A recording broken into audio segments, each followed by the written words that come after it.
In today's video we would learn how to add and subtract brightness in a video clip. As you can see here in the timeline, I have two video clips in here. When you press the spacebar in the keyboard we could see the video playing. And that's it, nothing special in the video, but I think the video needs something, like brightness. So all we have to do is to go to filter. You can do that by either pressing the filter in this part of Shotcut or in the upper portion of Shotcut where there is an icon of filter. Either way works the same way. Then press the plus icon in the filter group.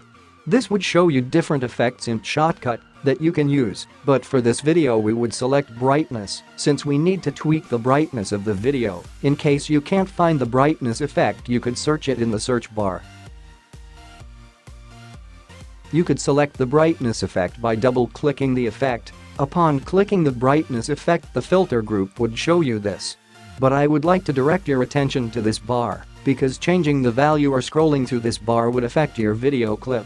By clicking your mouse and dragging it to the right, the video gets brighter, while dragging it to the left the video goes darker. So don't overdo it or you'll end up destroying your shots. Just keep it near the original brightness for a more natural look.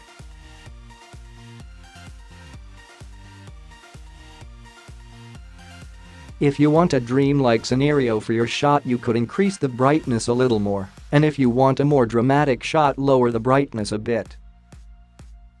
Clicking this button here resets your brightness level to the default mode, which is 100%. Remember, in each clip you have to add a brightness filter for all of them to have the effect. So that's it for this video. I hope to see you next time.